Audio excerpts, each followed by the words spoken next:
నమస్కారం, రేషియా టీవీ వార్తలకు స్వాగతం. నా పేరు సుమలత. వార్తల ముందుగా హెడ్లైన్స్.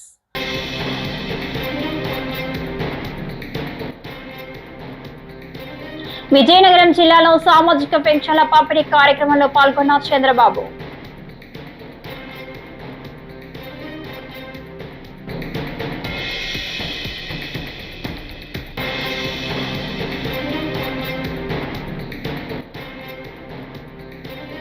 ఓజీ యూనివర్స్ కోసం నేను ఆసక్తిగా ఎదురు చూస్తున్నా పవన్ కళ్యాణ్.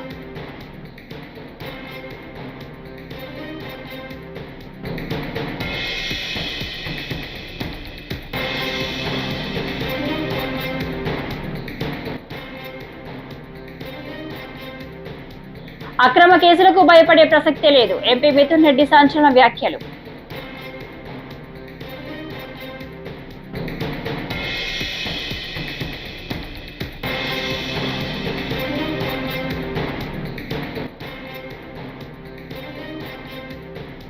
తిరుమల శ్రీవారి బ్రహ్మోత్సవాలు వైభవంగా, రథోత్సవం.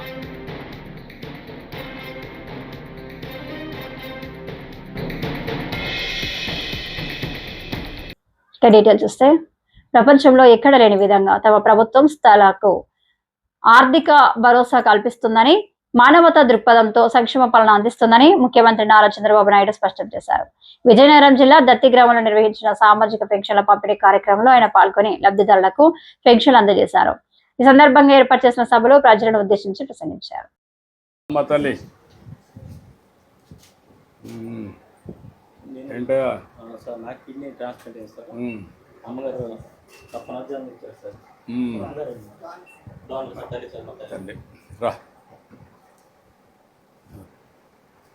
ఏంటమ్మా నీ పేరేంటమ్మా? ఓకే. 63,50,765 మందికి పింఛన్లు ఇస్తున్నాం. నెలలో ఈ ఒక్క కార్యక్రమంలో 2,745 కోట్ల పింఛన్ కింద ఇస్తున్నాం నెలవారీగా. 16 నెలలైంది నేను వచ్చి ముఖ్యమంత్రిగా. 48,019 కోట్ల రూపాయలు ఈ పేదవాళ్ళకి ఇచ్చిన ఏకైక ప్రభుత్వం ఈ ప్రభుత్వం అని చెప్పి నేను మీకు తెలియజేస్తున్నా. ఇంకొక పక్కన ఎవరైనా చనిపోతే చనిపోయిన నెల నుంచి వితంతో పింఛన్ ఇస్తున్నాం. ఇంకొక పక్క మీరు చూస్తే ఒక నెలలో తీసుకోకపోతే రెండో నెలలో ఇస్తున్నాం. ఆ విధంగా ఈ నెలలో 10,579 మందికి 4,23,00,000 వితంతో పింఛన్లు ఇచ్చాం. రెండో నెల కూడా పింఛను రెండు కలిపితే 1,34,023 మందికి 108 కోట్లు ఇచ్చాం. 2 నెలలు తీసుకోకపోతే మూడో నెలలో 11,545 మందికి 14 కోట్లు ఇచ్చాం. ఇంత మునుపంతా కూడా మీరు చూస్తే ఒక నెల తీసుకోకపోతే కట్ చేసేవాళ్ళు, రెండో నెల తీసుకోకపోతే 2 నెలలు కట్ చేసేవాళ్ళు. నేను అది ఆలోచించలేదు. ప్రభుత్వానికి లాభం కాదు, ఈ పేదవాళ్లకు న్యాయం చేయాలనే ఏకైక ధ్యేయంతో 2 నెలలు తీసుకోకపోతే మూడో నెల కూడా ఇస్తున్నా. మీరు ఇంటి దగ్గరే ఉంటే కాదు, మీరెక్కడుంటే అక్కడికి ఎత్తుక్కుంటా మా వాళ్ళు వస్తున్నారు. నరేగా పనులు చేస్తే పని దగ్గరికి వస్తున్నారు. హాస్పిటల్లో ఉంటే హాస్పిటల్కి వచ్చి ఇస్తున్నారు. బంధువుల ఇంట్లో ఉంటే బంధువుల ఇంట్లో ఇస్తున్నారు. ఇంతవరకు ఎప్పుడూ జరగలేదు. ఎవరైనా సరే వృద్ధాప్య హాస్టల్లో ఉంటే అక్కడ కూడా ఈ పింఛన్లు ఇస్తున్నామని చెప్పి నేను మీకు తెలియజేస్తున్నా. పవన్ కళ్యాణ్ నటించిన బ్లాక్ బస్టర్ ఓజీ సినిమాను మెగా కుటుంబం అంతా కలిసి వీక్షించారు. సినిమా చూసిన అనంతరం అగ్ర కథానాయకుడు చిరంజీవి చిత్ర యూనిట్ ను అభినందించారు. ఈ సందర్భంగా పవన్ కళ్యాణ్ మాట్లాడారు. దర్శకుడు సుజిత్, మ్యూజిక్ డైరెక్టర్ తమన్ ను ప్రత్యేకంగా అభినందించారు. ఓజీ యూనివర్స్ కోసం తాను ఆసక్తిగా ఎదురు చూస్తున్నామని చెప్పారు.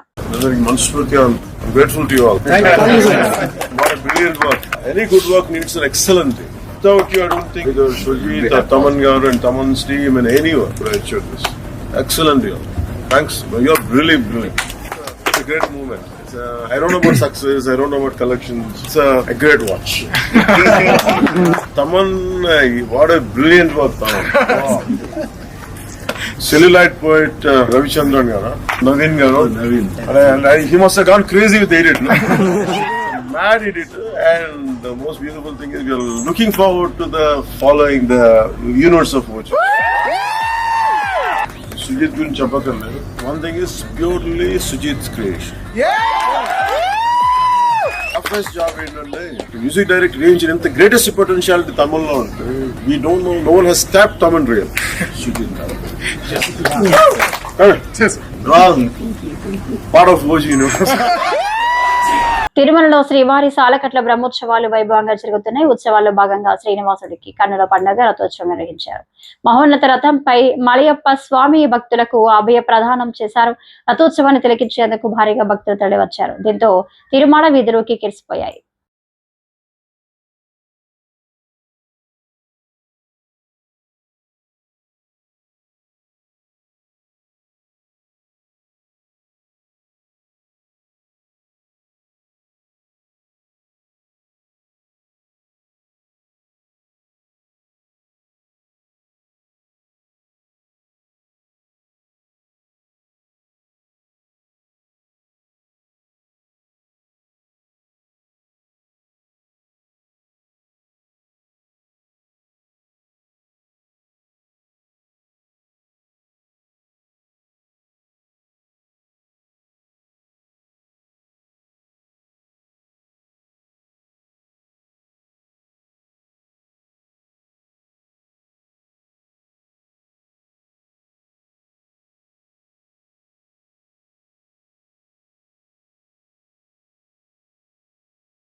టీడీపీ ప్రభుత్వం తనపై నమోదు చేస్తున్న అక్రమ కేసులకు భయపడే ప్రసక్తి లేదని వైఎస్ఆర్సీపీ ఎంపీ మిథున్ రెడ్డి స్పష్టం చేశారు. టీడీపీ ప్రభుత్వం అధికారంలో ఉన్న ప్రతిసారి తనను ఇబ్బందులు పెడుతూనే ఉందని, తాజాగా జైలులో తనను టెర్రరిస్టు మాదిరిగా ట్రీట్ చేశారు అంటూ సంచలన విషయాలను వెల్లడించారు. కష్టకాలంలో తనకు అండగా నిలిచిన వైఎస్ఆర్సీపీ అధినేత వైఎస్ జగన్ కు ధన్యవాదాలు తెలిపారు. అధైర్యపడే ప్రసక్తే ఉండదు. ఎక్కడ కూడా ఈరోజు పార్టీని ఇబ్బంది పెట్టినా వెనక తగ్గే ప్రసక్తి ఉండదని చెప్పి కూడా నేను ఈరోజు తెలియజేస్తాను.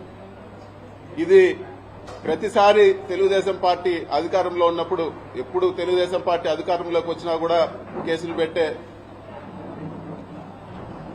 పరిస్థితి చూస్తూనే ఉన్నాము. 2014-19లో కూడా తప్పుడు కేసు పెట్టి జైల్లో పెట్టడం జరిగింది. అప్పుడు కూడా చెప్పినాను, ఇది తప్పుడు కేసు, ఇది కేవలం హరాస్మెంట్ చేసేదానికే పెడుతున్నారని ఆ రోజు కూడా నేను చెప్పడం జరిగింది. అయినా కూడా అక్రమంగా అరెస్ట్ చేసి నన్ను, బిఎం మధుసూదన్ రెడ్డి గారిని, చెవిరెడ్డి భాస్కర్ రెడ్డి గారిని కూడా ఆ రోజు కూడా జైల్లో పెట్టడం జరిగింది. తర్వాత ఎవరైతే కేసు పెట్టించారో అదే వ్యక్తి కోర్టులో వచ్చి చెప్పడం జరిగింది, ఎక్కడ కూడా బలవంతంగా మా దగ్గర పెట్టించారు, వీళ్ళు తప్పు చేయలేదని చెప్పి ఆ కేసు కూడా కొట్టేయడం జరిగింది. అంతేకాదు, అంతకుముందు తెలుగుదేశం అధికారంలో ఉన్నప్పుడు కూడా నేను ఇంజనీరింగ్ కాలేజ్లో చదివేటప్పుడు కూడా నా జీవితంలో మొట్టమొదటి కేసు పెట్టింది తెలుగుదేశం ప్రభుత్వం. తెలుగుదేశం ప్రభుత్వం ఎప్పుడున్నా కూడా ఇటువంటి హరాస్మెంట్ చూస్తూనే ఉన్నాము. ముఖ్యంగా ఈ జైల్లో ఉన్నన్ని రోజులు కూడా ఈ కష్టకాలంలో అండగా నిలబడిన మా పార్టీ అధ్యక్షులు జగన్మోహన్ రెడ్డి గారికి, అదేవిధంగా మా పార్టీ గౌరవ పెద్దలకు, మా పార్టీ క్యాడర్కి అందరూ కూడా వెన్నంటుండి సపోర్ట్గా ఉన్న ప్రతి అందరికి కూడా మనస్ఫూర్తిగా నేను ధన్యవాదాలు తెలియజేస్తా ఉన్నాను. ఈ కేసు పెట్టి సాధించింది ఏమీ లేదు, ఒక పైశాచిక ఆనందం పొందడం తప్పితే, అదేవిధంగా మా తల్లిదండ్రుల్ని మానసికంగా వేధించడం ఒకటి సాధించినారు తప్పితే ఈ కేసు వల్ల సాధించింది ఏమీ లేదు. కోర్టు నుంచి వెసులుబాటు పొందిన తర్వాత కేసు వివరాలన్నీ కూడా వివరంగా మరొకసారి నేను మాట్లాడతానని చెప్పి కూడా మీకు అందరు కూడా తెలియజేస్తా ఉన్నాను. చివరిగా చెప్పేది ఏమంటే, మీరు కేసులు పెట్టినా లేకపోతే ఇంకోటి పెట్టినా మేము వెనక్కు తగ్గే ప్రసక్తే లేదు. ఖచ్చితంగా గట్టిగా ఇంకా రెట్టింపు ఉత్సాహంతో పోరాడతామని చెప్పి కూడా నేను తెలియజేస్తా ఉన్నాను. ఎక్కడ కూడా వైఎస్ఆర్ పార్టీ క్యాడర్ గాని లేకపోతే నాయకులు గాని ఎక్కడ కూడా ఆధారపడే పరిస్థితి ఉండదని చెప్పి కూడా నేను తెలియజేస్తా ఉన్నాను. ఇవన్నీ కూడా ప్రజలు గమనిస్తా ఉన్నారు. ఇవన్నీ కూడా ఒక డైవర్షన్ టాక్టిక్స్ లో భాగమే అని చెప్పి కూడా అందరూ కూడా గమనించాలని చెప్పి కూడా నేను కోరుతా ఉన్నాను. ప్రభుత్వం చేయాల్సిన పనులు పక్కన పెట్టి ఏదో ఒక అభూత కల్పన చేసి రకరకాల కేసులు పెట్టి నాయకులందరినీ కూడా జైళ్లలో పెట్టి, సంబంధం ఉన్నా లేకపోయినా ఎట్లంటే అట్లా జైళ్లలో పెట్టి, ఇదంతా కూడా వాళ్ళు చేయాల్సిన పనుల నుంచి డైవర్షన్ చేసే పరిస్థితి ఉందని చెప్పి కూడా మనం అందరం కూడా తెలుసుకోవాలని చెప్పి కూడా నేను తెలియజేస్తా ఉన్నాను. ఈ మొత్తం ఎపిసోడ్ లో అండగా నిలబడిన ప్రతి ఒక్కరికి కూడా నేను మనస్ఫూర్తిగా అందరు కూడా పేరు పేరున ధన్యవాదాలు తెలుపుకుంటాను. అందరు కూడా నమస్కారం. Thank you.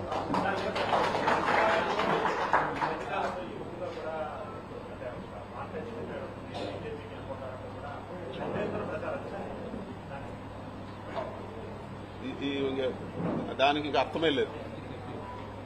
అర్థమే లేదు. ఇవన్నీ కూడా కట్టుకథలు, తెలుగుదేశం నాయకులు కావాలని బురద కొట్టే పని కానీ దీనికి నేను సంజయ్ చేసినా కూడా అర్థమే లేదు.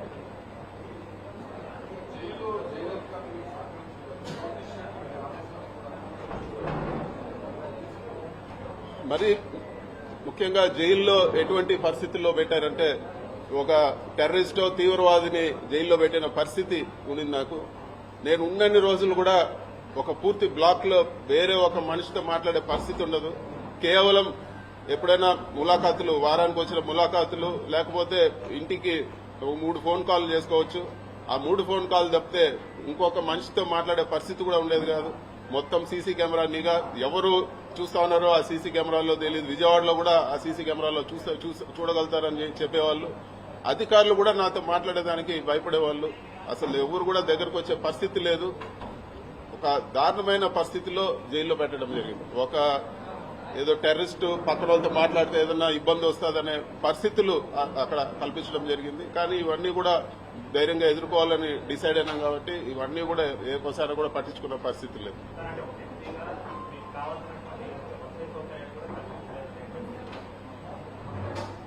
కోర్టు వసతులు కల్పించే విషయంలో కోర్టు ఆదేశాలు ఇచ్చే వరకు, కోర్టు నుంచి ఆదేశాలు ఇచ్చే వరకు ఏ ఒక్క వసతి కూడా జైల్లో కల్పించలేదు. వాళ్లకు చూస్తానే నాకు అర్థమైంది, జైలు అధికారులకు విపరీతమైన ప్రెజర్ ఉన్నది. వాళ్ళు ఏ ఒక్క వసతి కూడా కోర్టు నుంచి ఆదేశాలు రాకుండా ఏ ఒక్కటి కూడా కల్పించలేదు. ఇవ్వాల్సిన బేసిక్ రిక్వైర్మెంట్ కూడా అవన్నీ కూడా వచ్చిన ఫస్ట్ కోర్టు ఆర్డర్ వచ్చే వారం 10 రోజుల వరకు అస్సలు ఏ ఒక్క సహకారం కూడా లేదు. ఇవ్వాల్సిన ఫెసిలిటీస్ కూడా, మిగతా ఖైదీలకు ఇచ్చే ఫెసిలిటీస్ కూడా నాకు ఇవ్వలేదు.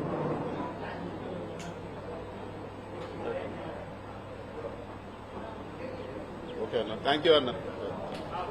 మీరు మాట్లాడతారు.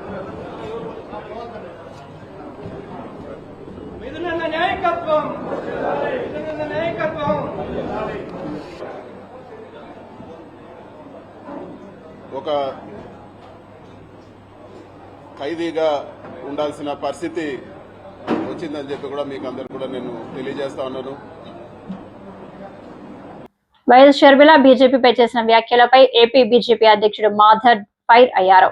షర్మిల మత సంబంధ వ్యాఖ్యలు విస్తృత విద్వేషాన్ని కలిగిస్తున్నాయని పేర్కొన్నారు. ఆమెకు ఆర్ఎస్ఎస్ అర్థం తెలియదని, భర్తతో కలిసి స్వయంగా మత మార్పులు చేసిన విషయాన్ని ఉదాహరించారు. ఆలయాల వద్దు మరుగుదొడ్లు కట్టండి అని చెప్పగలరా? ముస్లింలు క్రైస్తవులకు ఇలాగే చెప్పగలరా అని మాధవ్ ప్రశ్నించారు. కాగా ఆయన వ్యాఖ్యలు రాజకీయంగా తీవ్ర దుమారం రేపుతున్నాయి. ఆవిడికి ఆర్ఎస్ఎస్ అంటే అర్థం కూడా తెలియదు. నిజంగా మీరు అడిగితే ఆర్ఎస్ఎస్ అంటే ఏమిటి అంటే దానికి ఫుల్ ఫామ్ చెప్పడానికి కూడా అవకాశం లేదు. ఎందుకంటే ఆవిడ ఏ మాత్రం అధ్యయనం చేయలేదు. అలాగే దాంతోపాటు దేవాలయ వ్యవస్థ కోసం మాట్లాడటం అది కూడా అత్యంత దారుణం.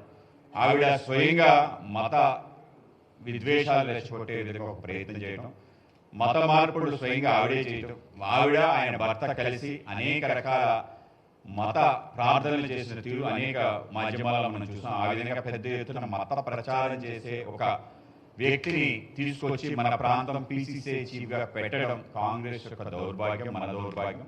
ఇవాళ సోనియా గాంధీ ఈ దేశంలో ఎవెంజలిస్టిక్ మిషన్ ద్వారా పెద్ద ఎత్తున మత ప్రచారం చేసే విధంగా ఆ శక్తులకి బలం ఇచ్చే ఒక పెద్ద ప్రయత్నం చేస్తున్నారు. కనుక దాన్ని నిర్బంధంగా ఖండిస్తున్నాం. దేవాలయాల ద్వారా వచ్చిన డబ్బులు దేవాలయాలు కాకుండా దేనికోసం వినియోగిస్తారమ్మా? ఇవాళ చర్చల ద్వారా కానీ మిగతా మత సంస్థల ద్వారా వచ్చే డబ్బులు మిగతా వాటికి వినియోగించే నువ్వు చెప్పగలుగుతావా అని నేను అడుగుతాను. మసీదుల ద్వారా వచ్చే వాళ్ళ డబ్బులు కానీ చర్చల ద్వారా పెద్ద ఎత్తున వచ్చే నిధులు మీరు మిగతా కార్యక్రమాలకు వినియోగించాలని చెప్పే ధైర్యం ఉందా అని అడుగుతున్నాను. ఇవాళ మీకు హిందువులు ఏమీ అనరు అనే ఒక అభిప్రాయంతో దేవాలయ వ్యవస్థలపై కించిత్ గౌరవం లేకుండా మాట్లాడిన తీరు ఇవాళ కాంగ్రెస్ సంబంధించిన మిగతా సభ్యులు కూడా మాట్లాడాలి. తిరుమల తిరుపతి దేవస్థానం డబ్బులు దేనికి వినియోగించాలో తెలియజేయాలి. ఈ విధంగా మాట్లాడటం హిందూ మనోభావాల్ని గాయపరచడం. ఈ యొక్క ప్రయత్నం వెనకాల సోనియా గాంధీ యొక్క హస్తం ఉందని స్పష్టంగా తెలుస్తుంది. కనుక ఆవిడ కూడా హిందువులకి బేషరతుగా క్షమాపణ చెప్పాలి. ఇటువంటి ఆలోచన తీరుతో ముందుకు కొనసాగిస్తే ప్రజలు తిప్పి కొడతారని ఆవిడ తెలియజేస్తుంది. రాష్ట్రంలో సోషల్ మీడియా యాక్టివిస్టులపై కూటమి ప్రభుత్వం 2వ దశ వేధింపుల కార్యక్రమాన్ని ప్రారంభించిందని, ప్రభుత్వ వైఫల్యాలపై ప్రశ్నించే వారిపై తప్పుడు కేసులను తెగబడుతుందని YSRCP legal cell working president J Sudarshan Reddy మండిపడ్డారు. తాడేపల్లి వైఎస్ఆర్సీపీ కేంద్ర కార్యాలయంలో మీడియాతో మాట్లాడారు. ఏ విధంగా అయితే వచ్చిందో ఇప్పుడు సోషల్ మీడియా యాక్టివిస్టుల మీద పెట్టేటువంటి కేసుల పరంపర 2వ విడత కోవిడ్ లాగా ఈరోజు మళ్ళీ రావడం జరిగింది. దాన్ని చూసినట్లయితే ఈరోజు అక్రమ కేసులు, ఈరోజు మనం నిన్న 2 రోజుల కింద జరిగినటువంటి ఒక సంఘటన చూసాం. అసెంబ్లీ సాక్షిగా ఒక శాసనసభలో ఒక శాసనసభ్యుడు తన అహంకారంతో కావచ్చు, నోరుదోలతో కావచ్చు, తర్వాత అతను మతి భ్రమించి కావచ్చు, ఒక మాట అతను మాట్లాడినటువంటి మాటను అది మాట్లాడడం తప్పు అని రాష్ట్ర వ్యాప్తంగా ఒక నిరసనలాగా సోషల్ మీడియాలో ప్రజలు ప్రశ్నించడం జరిగింది. ఈరోజు ఆ విధంగా ప్రశ్నించిన ప్రతి ఒక్కరిపైన హిందూపురం నుంచి మొదలు పెడితే ఇటు శ్రీకాకుళం వరకు అన్ని జిల్లాలలోనూ కేసులు నమోదు చేసినటువంటి పరిస్థితి ఈరోజు మనం చూస్తూనే ఉన్నాం. అంటే మీరు మాట్లాడితే ఏం మాట్లాడినా, మీ సోషల్ మీడియా ఏం మాట్లాడినా, మీ పత్రికలు ఏమి రాసినా దాన్ని భరిస్తూ ఈ రాష్ట్రంలో ప్రజలు కానీ ప్రతిపక్ష శ్రేణులు కానీ ఈరోజు చూస్తూ ఊరుకునేటువంటి పరిస్థితిని ఈరోజు మీరు తీసుకుని వస్తున్నారు. ఈరోజు వైఎస్ఆర్సీపీ లీగల్ టీమ్గా మేము చెప్తున్నాం ఒకటే, ఈ రాష్ట్ర ప్రభుత్వాన్ని హెచ్చరిస్తున్నాం. మీకు మీ చేతిలో అధికారం ఉంది, మీ చేతిలో వ్యవస్థ ఉంది, మీ చేతిలో పోలీసులు ఉన్నారు, మేము ఏమి చేసినా సరిపోతుంది అనేటువంటి ధోరణిలో మీరు గన ఈ తప్పుడు కేసుల పరంపర గన కొనసాగిస్తే తప్పకుండా మేము ప్రతి అంశాన్ని ప్రతి దాన్ని కూడా మేము కోర్టుల దృష్టికి తీసుకుపోవాల్సి వస్తుంది, కోర్టులో ఛాలెంజ్ చేయాల్సి వస్తుంది. అందుకు బాధ్యులైనటువంటి వారిపైన చర్యలకు ఉపక్రమించాల్సినటువంటి పరిస్థితి ఈరోజు వస్తుందని చెప్పేసి కూడా నేను సభాముఖంగా మీకు తెలియజేస్తున్నా. న్యాయస్థానాలు మీకు క్రమంగా మీకు చీవాట్లు పెడుతూనే ఉన్నాయి. మనం చూసినట్లయితే అనేక రకాలైనటువంటి కేసుల్లో మీకు చీవాట్లు పెట్టినటువంటి సందర్భాలు ఉన్నాయి. ఇల్లీగల్గా డిటైన్ చేసిన కేసుల్లో ఇమ్మీడియట్గా మీకు రిలీజ్ చేయమని చెప్పి ఆదేశాలు ఇచ్చినటువంటి సందర్భాలు ఉన్నాయి. మానవ హక్కుల ఉల్లంఘన జరిగిన ప్రతిసారి కూడా కోర్టులు ఇన్వాల్వ్ అయ్యి మీకు ఆదేశాలు జారీ చేసినటువంటి పరిస్థితి ఉంది. ఆ విక్టిమ్ ఎవరైతే చెప్పేటువంటి స్టోరీకి కానీ పొంతన లేనటువంటి పరిస్థితి, అందులోనూ పైగా వాళ్ళు కాపాడుకోవడం కోసం వాళ్ళు చేసినటువంటి తప్పును సరిదిద్దుకోవడం కోసమో లేకపోతే ఇంకొక తప్పు చేయడం, అతన్ని ఒక గంజాయి కేసులో ముద్దాయిగా చూపించడం, గంజాయి కేసులో ముద్దాయిగా చూపించిన తర్వాత అందుకు రాసినటువంటి సీజర్ పంచనామా ఏవైతే ఉన్నాయో అవన్నీ కూడా తప్పులు తడకగా ఉండడం, అక్కడ సమయపాలన పాటించకపోవడం, అరెస్టుకు దానికి అన్నిటికీ కూడా డీవియేషన్స్ ఉండడం వల్ల కోర్టు ఇంటర్ఫీర్ అయ్యి దాన్ని సిబిఐ ఇన్వెస్టిగేషన్కి ఆదేశించి సిబిఐని ప్రిలిమినరీ రిపోర్టు కోరేంత వరకు కూడా ఈ రోజు శ్రీశక్తి పథకానికి విశేష స్పందన లభిస్తుందని మంత్రి అచ్చెన్నాయుడు తెలిపారు. ఈ పథకం కింద మహిళలు 90% మంది ఆర్టీసీ బస్సులు ప్రయాణిస్తున్నారని వెల్లడించారు. రాబోయే ఏడాదిలో ప్రతి గ్రామానికి ఎలక్ట్రిక్ ఏసీ బస్సులు అందుబాటులోకి వస్తాయని ఆయన పేర్కొన్నారు. ఈ పథకం మహిళల ప్రయాణాన్ని సులభతరం చేయడంలో కీలక పాత్ర పోషిస్తుందని పేర్కొన్నారు. చాలా డబ్బు అయిపోతుంది, జిల్లా వరకే పెట్టండి అన్నారు, మేము ఒప్పుకోలేదు. పాత జిల్లా పెట్టండి అన్నారు. లోకేష్ బాబు గారు అయితే ఎంత డబ్బు ఖర్చు అయినా పర్వాలేదు, మా మహిళలు రాష్ట్రంలో ఎక్కడికి వెళ్ళినా, ఈ రాష్ట్రంలో ఎక్కడికి వెళ్ళినా ఫ్రీగా బస్సు ఎక్కే కార్యక్రమం తీసుకున్నాం. బస్సులు ఆడవాళ్ళతో నిండిపోయాయి. మొన్నటి వరకు ఆర్టీసీ బస్సులో 50 మంది ఎక్కే వాళ్ళ నోటికి మన శ్రీశక్తి పెట్టక ముందు ఈ రోజు 90 మంది ఎక్కుతున్నారు. ఇంత ఆక్యుపేషన్ రేట్ విపరీతంగా పెరిగింది. ఇంకా బస్సులు అవసరం. ఇంకొక సంవత్సరం ఆగండి, ఈ రాష్ట్రంలో ఈ బస్సులు ఉండవు, అన్ని కరెంటు బస్సులే వస్తాయి, ప్రతి గ్రామానికి వస్తాయి. ఏసీ బస్సులు, కరెంటు బస్సు అంటే ప్రతిదీ ఏసీ వస్తుంది. మొత్తం ఎలక్ట్రిక్ బస్సులన్నీ కొని ఇంకా ఎక్కడ అవసరం ఉంది, ఇంకా ఏ గ్రామానికి అవసరం ఉంది, అందరికీ బస్సులేసి ప్రతి ఒక్క మహిళకి ఉచితంగా శ్రీశక్తి కింద బస్సులు ఇచ్చే కార్యక్రమం చేశాం. చాలా డబ్బు అయిపోతుంది, జిల్లా వరకే పెట్టండి అన్నారు, మేము ఒప్పుకోలేదు. పాత జిల్లా పెట్టండి అన్నారు. లోకేష్ బాబు గారు అయితే ఎంత డబ్బు ఖర్చు అయినా పర్వాలేదు, మా మహిళలు రాష్ట్రంలో ఎక్కడికి వెళ్ళినా, ఈ రాష్ట్రంలో ఎక్కడికి వెళ్ళినా ఫ్రీగా బస్సు ఎక్కే కార్యక్రమం తీసుకున్నాం. బస్సులు ఆడవాళ్ళతో నిండిపోయాయి. మొన్నటి వరకు ఆర్టీసీ బస్సులో 50 మంది ఎక్కే వాళ్ళ నోటికి మన శ్రీశక్తి పెట్టక ముందు ఈ రోజు 90 మంది ఎక్కుతున్నారు. ఇంత ఆక్యుపేషన్ రేట్ విపరీతంగా పెరిగింది. ఇంకా బస్సులు అవసరం. ఇంకొక సంవత్సరం ఆగండి, ఈ రాష్ట్రంలో ఈ బస్సులు ఉండవు, అన్ని కరెంటు బస్సులే వస్తాయి, ప్రతి గ్రామానికి వస్తాయి. ఏసీ బస్సులు, కరెంటు బస్సు అంటే ప్రతిదీ ఏసీ వస్తుంది. మొత్తం ఎలక్ట్రిక్ బస్సులన్నీ కొని ఇంకా ఎక్కడ అవసరం ఉంది, ఇంకా ఏ గ్రామానికి అవసరం ఉంది, అందరికీ బస్సులేసి ప్రతి ఒక్క మహిళకి ఉచితంగా శ్రీశక్తి కింద బస్సులు ఇచ్చే కార్యక్రమం చేశాం.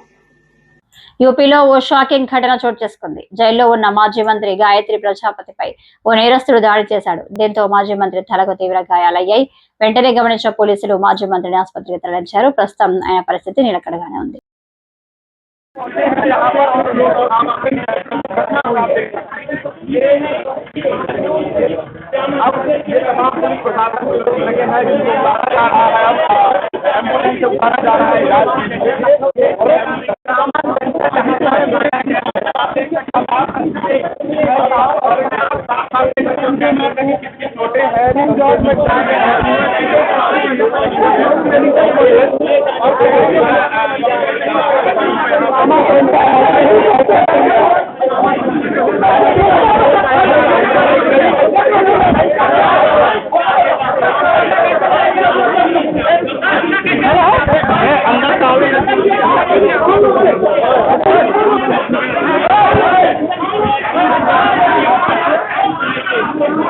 వార్తలు ఇంతటితో సమాప్తం. నమస్కారం.